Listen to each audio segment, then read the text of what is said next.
안녕하세요, 성도 여러분. 지난 한 주간 평안하셨죠? 자, 오늘 하나님 묵상하실 말씀은 창세기 2장 18절부터 25절까지 말씀입니다. 제가 봉독하겠습니다. 여호와 하나님이 이르시되 사람이 혼자 사는 것이 좋지 아니하니 내가 그를 위하여 돕는 배필을 지으리라 하시니라. 여호와 하나님이 흙으로서 각종 들짐승과 공중의 새와 새를 지으시고 아담이 무엇이라고 부르나 보시려고 그것들을 그에게 이끌어 가시니 아담이 각 생물을 부르는 것이 곧 그 이름이 되었더라. 아담이 모든 각축과 공중의 새와 들의 모든 짐승들에게 이름을 지어주니라. 아담이 돕는 배필이 없으므로 여호와 하나님이 아담을 깊이 잠들게 하시니 잠들매 그가 그 갈빗대 하나를 취하고 살로 대신 채우시고 여호와 하나님이 아담에게 취하신 그 갈빗대로 여자를 만드시고 그를 아담으로 이끌어 오시니 아담이 이르되 이는 내 뼈 중에 뼈요 살 중에 살이라. 이것을 남자에게 취하였은즉 여자라 부르리라 하니라. 그러므로 남자가 부모를 떠나여 그 아내와 합하여 둘이 한 몸을 이루리로다. 아담과 그의 아내 두 사람이 벌거벗었으나 부끄러워하지 아니하니라. 아멘. 자, 오늘은 그리스도의 공동체에 대해서 주제를 가지고 우리가 함께 묵상하고자 합니다. 자, 오늘 우리가 많이 들었어요. 이 설교는 뭐 결혼식에서 듣고 뭐 여러분 그리스도 공동체, 하나님의 가정 뭐 이런 주제로 많이 우리가 다 들어왔는데 여기서 몇 가지 우리가 묵상 포인트들만 짚으면서 한번 넘어가도록 하겠습니다. 첫 번째로 18절에 하나님께서 보시기에 사람이 혼자 사는 것이 좋지 아니하니 그랬습니다. 하나님의 창조, 6일 창조하고 나셔서 하나님은 항상 보기에 좋았더라, 보시기에 좋았더라, 보시기에 계속 그랬잖아요. 그런데 유일하게 처음으로 하나님이 창조하신 것이 보시기에 안 좋은 장면이 나옵니다. 그게 뭡니까? 남자 혼자 있는 것, 사람이 혼자 있는 거예요. 남자든 여자든, 여기서 아담은 그냥 사람을 의미한다고 생각하시면 됩니다. 그 남자든 여자든 혼자 있는 것이 하나님 보시기에 그렇게 좋지 않다 느꼈다는 거예요. 우리는 보통 이거를 아담의 외로움으로 해석하는 경향이 굉장히 심해요. 그래서 결혼의 이유에다가 서로 외로우니까 서로 의지하면 살아라 뭐 이런 말을 하거든요. 결혼의 이유, 경제적인 거, 또 뭐 이제 첫째는 뭐예요? 사회학자들이 말하는 거는 종족 번식이잖아요. 종족 번식, 성적인 거, 종족 번식인 거, 본능. 그죠? 두 번째로는 외로우니까 나이 들어서 결혼을 왜 하죠? 외로우니까 결혼하죠. 세 번째로는 뭐예요? 아무튼 거기까지. 세 번째로는 오늘 드릴 말씀입니다. 성경은 뭐라고 했는가? 결혼에 대해서 왜 하나님이 배우자를 만드셨는가 하는 걸 우리가 이해를 해야 되겠죠. 우리가 지금까지 혼자 있는 것이 보기에 안 좋았다라고 하나님이 아담이 혼자 있는 것이 보기에 좋지 않았다라고 느꼈다는 거예요. 예, 그러면서 돕는 배필을 지으시리라고 계획을 하셨어요. 돕는 배필. 예, 그래서 우리는 처음으로 독신이 하나님 보시기에 별로 좋지 않다. 물론 특별한 경우가 있습니다. 독신의 사명을 가지고 태어난 사람들은 뭐 독신이 좋겠지만, 독신해야 되겠지만, 사도 바울이 말한 것처럼 그렇지 않은 사람들은 결혼하는 게 바람직한 거죠. 그리고 왜 하나님이 결혼을 하게 만드셨나, 인간을?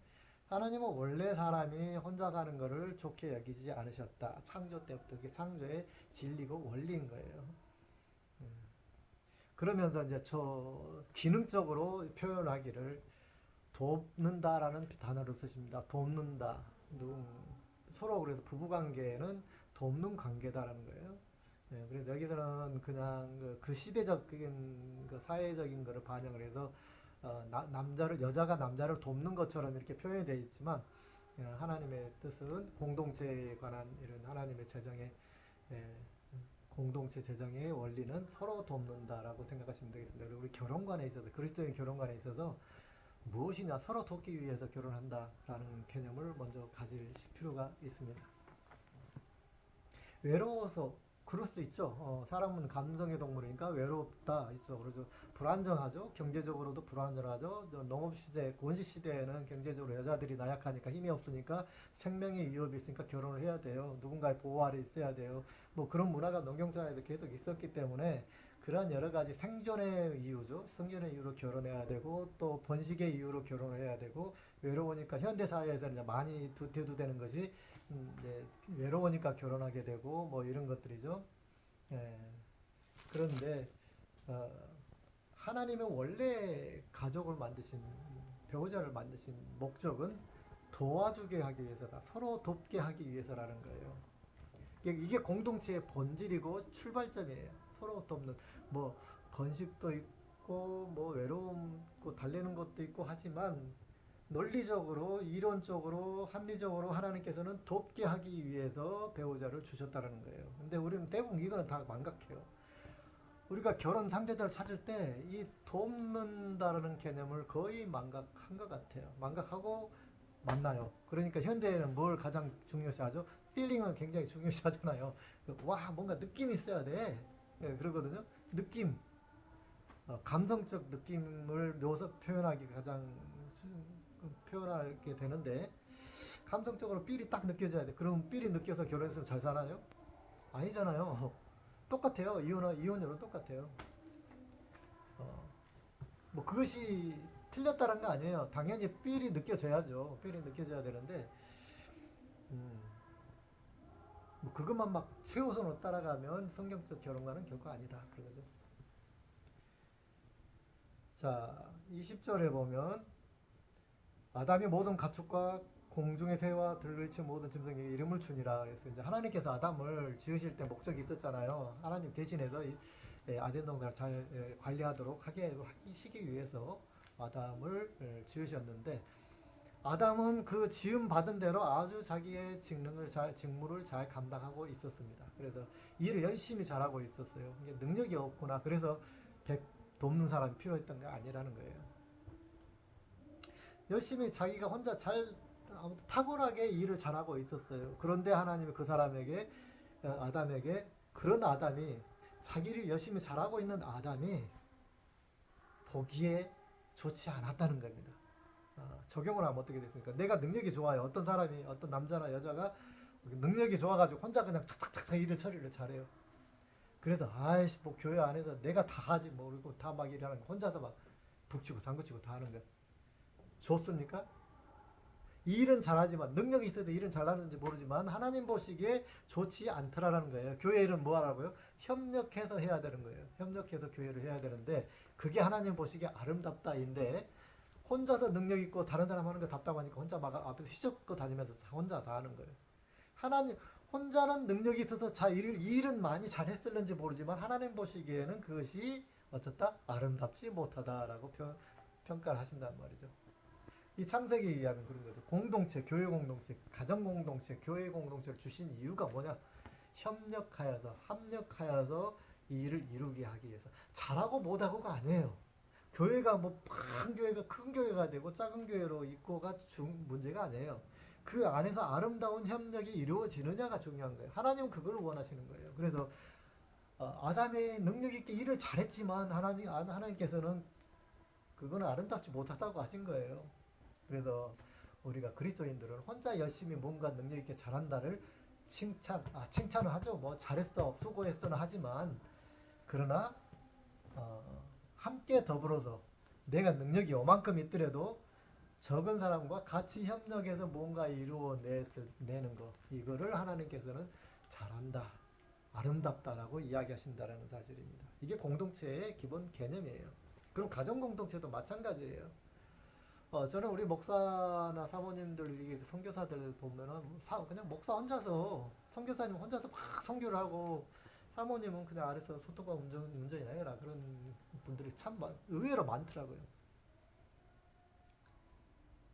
그러면 여자들의 그 사모님들의 능력은 다 사장되는 거예요. 선교지에 와도.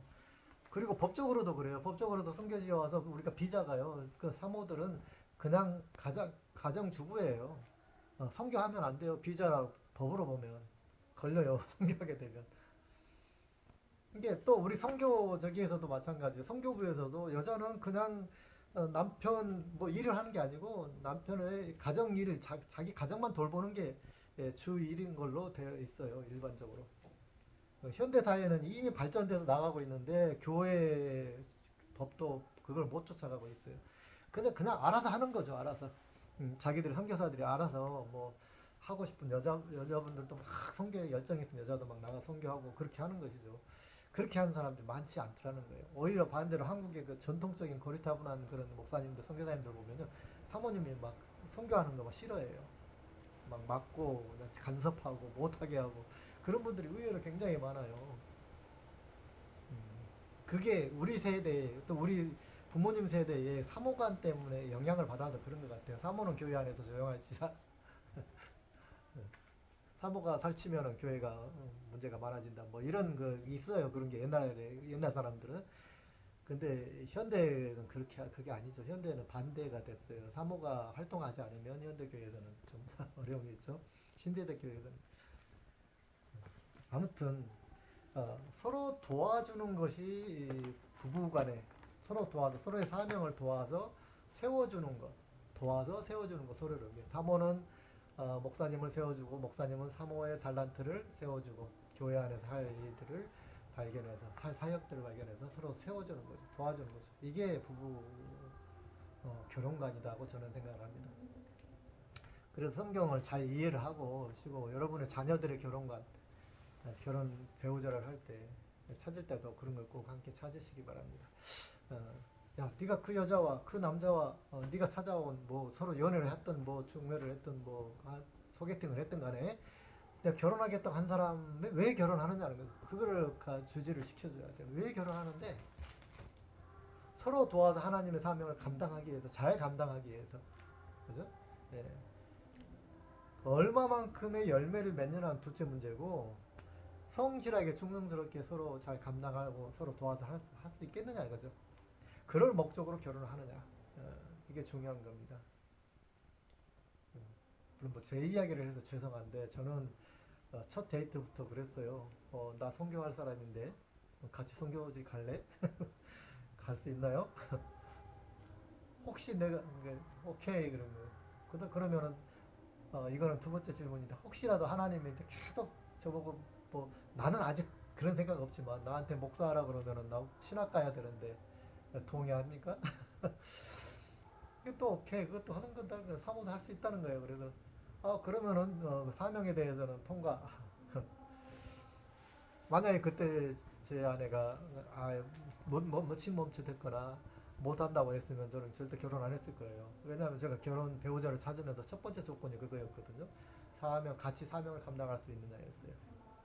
거기에 통과되니까 그 다음 2차, 3차 뭐 성격도 생각하고 뭐 또 생각하는 거죠. 음.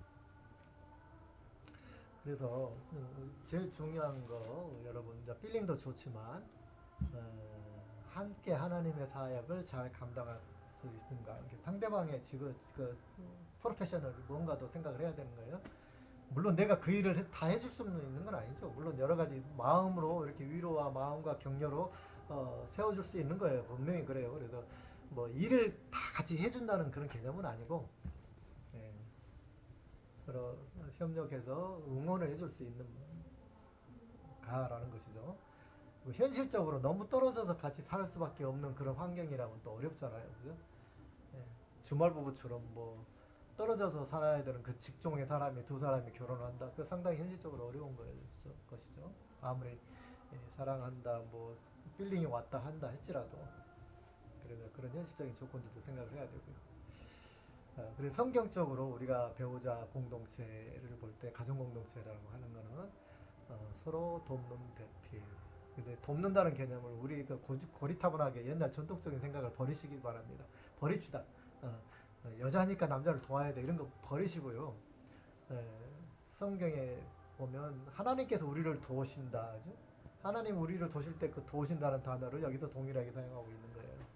그래서 그 도움이라고 하는 거는 부족하니까 서브로 서포트의 그런 누구는 리더고 누구는 서포트고 이런 개념이 아니고 서로 동등한 입장에서 서로 하나님이 주신 사명을 잘 서포트 서로 해주고 응원하고 격려한다라는 개념으로 이해를 하시고 그렇게 서로 마음이 맞아서 함께 할 마음이 준비가 되어 있을 때 결혼하는 겁니다. 그 다음에 이제 필링도 맞아야 되고 그 다음에 중요한 게 제 개인적으로 생각해 보니까 이 MBTI인 것 같아요. MBTI 맞으면 좋은 것 맞으면 결혼 생활에 상당히 그래도 순탄할 수 있는 부분이 뭐냐면 MBTI인 것 같아요. 첫째는 사명에 서로 뭐 사명이라고 하는 건 서로 완전히 다를 수 있어요. 뭐 현실적으로 너무 거리감이 없지 않으면 사명이라는 건 뭐 그렇게 문제가 안 되고요. 두 번째로 MBTI가 상당히 중요한 것 같아요. 요즘에 이제 목회 상담이나 뭐 MBTI가 굉장히 유행하잖아요. MBTI 이렇게 찾아보면 나랑 잘 맞는 그런 MBTI 유형이 있고, 그 다음 차선책이 있고, 그 다음에 그래도 어느 정도 잘 맞는 스타일이 있고, 그 다음에 나랑 제일 안 맞는 스타일이 있어요. 네 가지 유형, 우리 보통 이렇게 AI를 한번 조사해 보시면 또는 MBTI 공부하시는 분들은 그게 나올 겁니다. 네, 그러면 되도록이면 1번, 2번이 좋겠죠, 당연히. 이항이면, 네, 정 안 되면 한 3번, 4번은 제일 피해야 될 관계인데, 뭐 그랬으면 좋겠어요. 되도록이면 4번은 피하는 게 좋겠죠. 자, 그럼 성경은 뭐라고 하는가? 성경은 MBTI적인 게 뭐라고 하실까요? 이거는 뭐 성경에서 내가 찾아보지 않았어요. 그래서 뭐랄 수는 없고, 성경은 제가 생각할 때 성경에서는 MBTI를 굳이 이야기하지 않으신다는 것 같아요. 왜냐하면 성경의 창조 섭리는 뭐냐면 원래 사람은 다른 것이다라는 걸 전제로 시작하는 거예요. 사람은 기질이 다 다르다. MBTI가 다 다르다. 그러면 서로 공동체를 이룬다는 건 뭐냐면 서로 다른 거를 틀리다고 하지 아니하고 서로 도와주고 보완하면서 협력하면서 아름답게 공동체를 이루어가는 것을 목표로 하고 있거든요. 그게 우리 지상 목표예요. 지상 행복의 목표예요. 그러면 그래도 비슷한 유형끼리 결혼하면 훨씬 순탄하겠죠. 그러나 순탄하겠죠. 그러면 서로 극과 극이 만나면은 그만큼 힘들어요. 그죠? 힘들지만 불가능은 아니에요. 하나님의 목적은 뭐냐면 전혀 그런 다른 사람들끼리 서로 협력해서 잘 맞춰 살아가는 것이 하나님의 목적이고 그게 트레이닝이거든요. 이 땅에서 트레이닝이거든요. 그래서 곰곰이 생각해 보면 이왕이면 맞춰 살면 좋겠는데 그렇지 못한다 할지라도 전혀 다른다 할지라도 내가 완전 포기할 각오를 하면은 가능해요. 완전히 내가 포기. 서로가 상대방의 MBTI를 바꾸려고 하지 않냐고 그걸 포기하고 내려놓고 하나님의 뜻 안에서 서로 맞춰가겠다 하면은 얼마든지 맞춰서 살 수 있다라는 거예요. 제 간증을 할까 말까. 음, 여기까지만 하겠습니다. 그래서 성경에서는 MBTI, 왜냐면 성경은 한 번 하나님 맺어주신 관계를 가를 수 없다, 뭐 이렇게 말씀하시잖아요. 그게 왜 그런가라고 한번 생각해 보니까 사람들은 성격 차이 때문에 굉장히 많이 이혼을 하거든요. 근데 그거는 스스로 노력이 없기 때문에 서로 협력하고자 하는 의지가 없고 노력이 없기 때문에 이혼할 수밖에 없게 되는 거더라고요. 그렇게 오랜 세월 그렇게 살다 보면 이혼의 길로 갈 수밖에 없는 거예요. 그리고 이혼율이란 게 확실히 첫째 그러니까 MBTI가 상당히 영향도 있는 것 같고요. 성격 차이라는 게 성격 차이 나는 저는 이해가 안 됐었거든요. 근데 이제 MBTI 조사를 해보니까 그게 조금 이해는 되더라고요. 그러나 그렇다고 해서 그것이 이혼의 조건은 아니다라고 저는 느껴져요. 신앙생활을 잘 하고 정말 성경이 원하는 그 협력하는 공동체, 가정 공동체의 개념을 잘 가지고 있고 그렇게 훈련을 잘 받은 사람들은 얼마든지 극과 극의 MBTI라도 잘 살 수가 있다. 그리고 하나님이 그거를 원하신다라고 저는 느끼고 있는 거예요. 근데 그걸 트레이닝이 안 됐다면 빨리 트레이닝이 안 되고 아직 결혼하시기 전이라면 빨리빨리 포기하시는 게 저는 권하고 싶습니다. MBTI가 너무 안 맞으면 빨리 맞는 사람 다시 찾아야 돼요. 그게 바람직하다고 저는 생각을 해요. 음. 사서 고생할 필요는 없잖아요. 음. 오늘 이제 배우자 이야기가 나왔는데 결혼 공동체 이야기가 나왔는데요. 결혼 공동체에 대해서 우리 한국은 묵상을 해보시기 바랍니다. 목적이 무엇인가요? 물론 여러 가지 뭐 그 다음에 이제 뭐 서로 위로도 당연히 돼야 되는 게 서로 위로를 잘 받으려면 MBTI가 그래도 서로 맞는 것이 참 좋은 것 같아요. 특히 감성의 부분에서 그런 것 같더라고요. MBTI 그 조사 그거 보면 감성이 서로 그래도 어느 정도 비슷한 사람들끼리 만나는 게 서로를 이해하는 데 도움이 되는 것 같아요. 저 같은 경우 이성형이기 때문에 제가 감성형인 제 아내를 만나가지고 서로 그런 부분에서는 많이 힘들었던 것 같아요. 뭐 표면적으로 드러나진 않았지만 저 같은 경우 그런 게 있는 것 같아요. 그래서 감성적인 부분은 서로 좀 잘 맞는 게 좋고 내향적, 외향적 이런 거는 서로 반대가 더 맞는 것 같고 이거는 이제 아무튼 MBTI 연구하는 거를 찾아보시기 바랍니다. 그래서 아직 결혼 전이신 분들은 MBTI를 찾아보시고 공부 좀 하시고 이왕이면은 서로 그것이 바로 서로 필링이 맞는다, 티키타카가 맞는다라는 그런 표현인 것 같아요. 제가 느낄 때 서로 대화가 통한다는 말이 뭐냐면 MBTI가 어느 정도 맞다 이런 이야기죠. 이게 아마 아닌가 싶고요. 그 이상의 부분에 대해서는 노력이에요. 노력, 의지와 하나님은 은혜예요. 하나님이 어차피 똑같은 사람은 없어요. 아무리 MBTI가 똑같은 두 사람이 MBTI가 똑같다 할지라도 이혼할 수 있어요. 남자 여자. 왜? 너무 똑같아서 또 이혼해요. 음.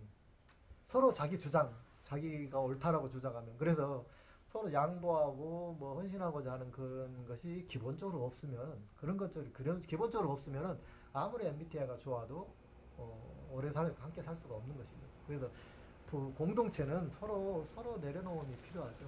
서로 내려놓고 양보하고 이해하려고 하고 배려하고 이것이 이런 거를 통해서 공동체를 이어가는 것, 서로 도와주는 것, 이런 개념이 돼야 되겠죠. 그래서 여러분들 결혼관을 가지실 때 그런 거에 대해서 좀 깊이 생각을 하시고 결혼관을 딱 확립을 하시고 배우자를 찾고 결혼했으면 좋겠다는 것입니다. 여러분 자녀들에게도 잘 이야기해 주시고 참 인도해 주시면 좋을 것 같아요. 성경적인 가족관 이걸 꼭 기억하시고 이것이 그대로 교회 공동체로도 넘어갑니다. 그리고 국가 공동체 또 직장 공동체로 계속 이어진다는 거 기억하시고 여러분이 공동체 안에서 묵상할 때마다 에, 이런 걸 생각하시면 좋겠습니다. 결혼 공동체가 가장 강력해요, 사실은 그죠? 어, 가장 강력해요. 여기 보면 성경에도 보면 하나님이 하와를 데리고 왔더니 그냥 거기다 뿅 가가지고 뭐 본능적으로 뿅 가가지고 내 뼈 중에 뼈, 살 중에 살이요 막 그러잖아요. 그냥 아담이 그냥 앞뒤를 못 가리잖아요.